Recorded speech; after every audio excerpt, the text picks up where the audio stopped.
डाला पढ़ते ना, यह राग आग दहे सदा ताते क्षमामृत।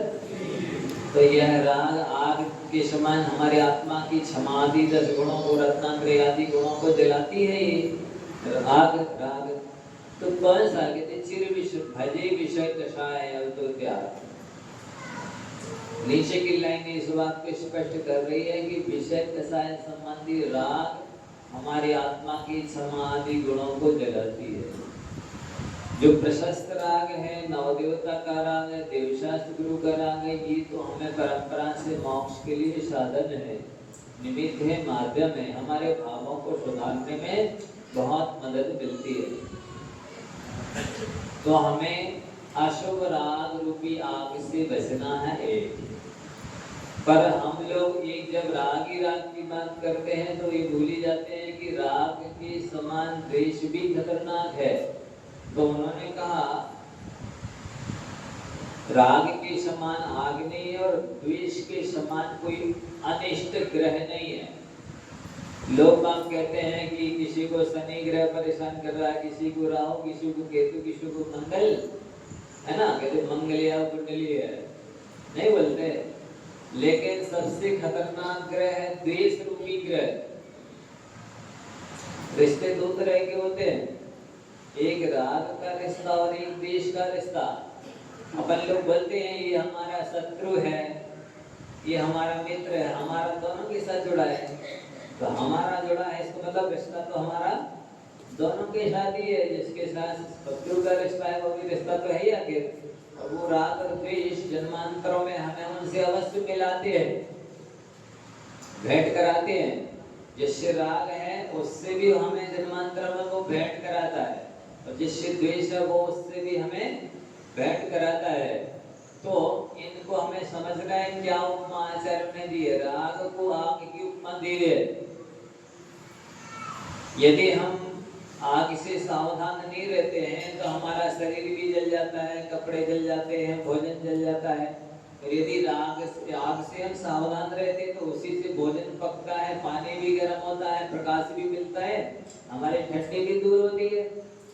तो जिस तरह राग भी इसी तरह से दो प्रकार का है। जैसे एक ही आग से हम नुकसान भी उठा लेते हैं और लाभ भी उठा लेते हैं। एक ही आग से, यदि आग ना हो तो बताइए भोजन किससे बनाएंगे? पानी किससे गर्म करेंगे, किससे ठंडी भगाएंगे, किससे उजाला प्राप्त करेंगे? तो आग चाहिए तो है। देखो ये काम चल रहा है ना आप लोग का, लेकिन सावधानी आप रखते हैं ना कि इसका कहीं करंट तो नहीं लग जाएगा, हमारे कपड़े तो नहीं जला जाएंगे। कितनी देर हमें भोजन अग्नि के ऊपर रखना है, भोजन रखना, पानी रखना, दूध रखना है, सावधानी रखते ना। तो जैसे आग से सावधानी रख करके हम लाभ उठा लेते हैं, वैसे ही राग से भी सावधानी रखनी है। कैसी सावधानी रखनी है? यदि हम नवदेवता के प्रति राग करते हैं तो उसी राग से हमारा उत्थान हो जाता है, संयुक्त वर्तनी क्रिया बन जाती है। वो वही राग देवशास्त्र का राग हमारे सभ्य दर्शन को बढ़ाने में निमित्त बन जाता है। और यदि हम अशुभ राग करते हैं, विषय कषाय संबंधी राग करते हैं, तो वो राग हमारे लिए अवनति के कारण बन जाता है, अधोगति के कारण बन जाता है, हमारी आत्मा के गुणों को जला देता है, दबा देता है, आच्छादित कर देता है। तो दो चीजें होंगी ना, राग के समान कोई आग नहीं है और द्वेष के समान कोई अनिष्ट ग्रह नहीं है। तीसरा है मोह के समान कोई जाल नहीं है। मोह के समान जाल अनेक तरह के हैं। मकड़ी का जाल है ना, मछलियों को पकड़ने का जाल, शेरों को पकड़ने के लिए भी जाल बड़े बड़े होते हैं ना, पिंजरे वगैरह। तो अनेक तरह के आप जाएंगे जू में देखेंगे, अनेक मैंने जो शास्त्र में बताया 62 लाख योनियां गृहस्थों की, तो जू में देखने के लिए मिलते हैं बहुत सारे जीव जंतुओं को, कितनी तरह के कैसे रखा जाता है उनको, अनेक तरह के जाल होते हैं। जैसे उन जालों में से उन जीव जंतुओं को निकलना मुश्किल होता है, कठिन होता है, कष्टदायी होता है, वैसे ही उनसे भी अनंत गुना खतरनाक है मोह रूपी जाल, मोह का जाल। आप लोग पढ़ते ना, मोह जाल में फंसे हुए हैं कर्मों ने आ घेरा, ऐसे नहीं सुनाते? कैसे तिरेंगे भव सागर से तुम बिन कौन है मेरा, ऐसे नहीं सुनाते। तो ये मोह जाल है। आपको समझना है, शास्त्रों को पढ़ करके, देव शास्त्रों की संगति, सेवा, पूजा, भक्ति करके यही समझना है कि कैसे इस मोह जाल से हम बाहर निकले। देखो एक कहानी आती है हितोपदेश में कि एक बार छोटे छोटे से पक्षी, एक परेवा है, तोता है और भी जानवर, अब वो उड़ रहे थे बेचारे, अपना दाना खोजते हैं दिन भर। तो उन्होंने देखा जंगल में अनाज के दाने पड़े हैं। पहले थोड़ा संदेह हुआ, यहाँ जंगल में अनाज के दाने कहाँ से आए, लेकिन कहते ना मरता क्या नहीं करता, बुभुक्ष तो अपना प्रतिभाति किंचित, भूखे आदमी को कुछ भी अच्छा नहीं लगता है। तो आप उतर गए, देखा जैसे वो चुगने के लिए बैठे, शिकारी ने जाल डाल रखा था, फंस गए। अब कैसे इस जाल से निकलना है, देखो जरा। बुद्धिर्यस्य बलम तस्य, जिसके पास बुद्धि होती है उसके पास बल होती है। बलवान वही है जो बुद्धिमान है। यस्य बुद्धि नहीं तस्य बलम तो, जिसके पास बुद्धि ना अस्ति, बुद्धि नहीं है, उसके पास बल कहां से हो सकता है। तो छोटे छोटे से उन पक्षियों ने तुरंत सलाह की, अपन अकेले एक व्यक्ति, एक सदस्य कोई इस जाल को नहीं उठा सकता है। हम एक आवाज करेंगे और सारे लोग एक साथ इस जाल को लेकर उड़ जाएंगे। उड़ गए। अब देखो मित्र किस तरह से जगत में काम में आते हैं। वो अपने एक मित्र था उनका चूहा, पहाड़ के किनारे वो गए, वहां चूहे के पास आवाज लगाई, वो निकला, अरे मेरे सारे के सारे मित्र साथी जाल में फंसे हैं, तो जाल को काट दिया, सारे स्वतंत्र हो गए। ऐसी कला युक्ति टेक्निक आप सबको सीखनी है कि हम सभी मोहरूपी जाल से कैसे छूटे। ये अपने आप नहीं सीख सकते हैं। इस जाल को तोड़ने काटने के लिए, स्वतंत्र होने के लिए, बाहर आने के लिए गुरु रूपी मतलब कहने से एक बहुत अच्छा टेक्निकल इंजीनियर चाहिए, समझदार, बुद्धिमान, जो ज्ञानी वैरागी हो, जो स्वयं भी उस जाल को काट करके बाहर निकल रहे हो, निकल आए हो।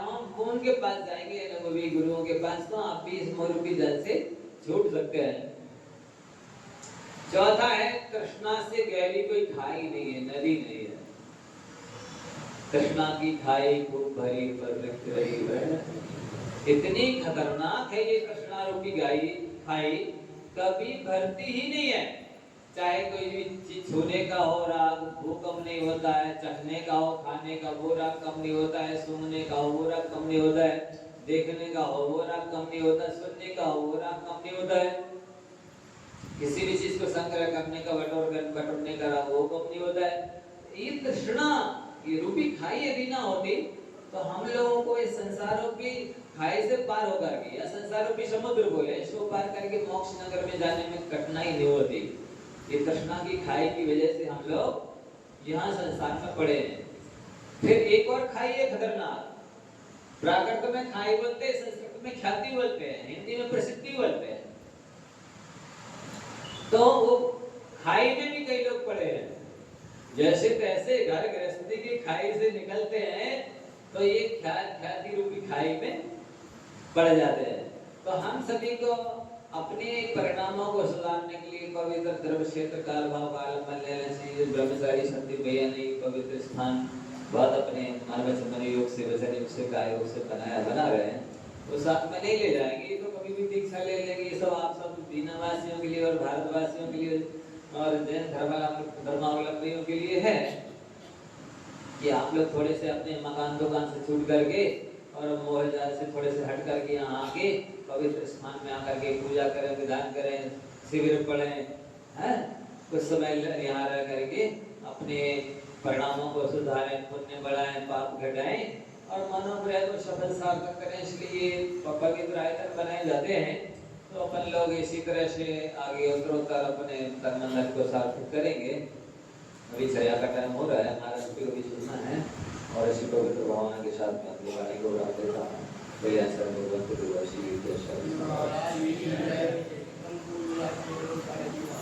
हम पूज्य मुनि श्री निर्लोक सागर जी महाराज के माध्यम से वो 4 बातें जो हमारे जीवन में एक नया दिशा, नया बोध, नया परिवर्तन देंगी, उन्होंने हमारे बीच में बहुमूल्य शब्दावली के माध्यम से प्रदान किए हैं। अब हम पूज्य मुनि श्री निर्दोष सागर जी महाराज के पुनीत चरणों में सादर नमोस्तु सहित निवेदन करते हैं कि आप जैसे शुभ निमित्त गुरुओं का सानिध्य जब ऐसे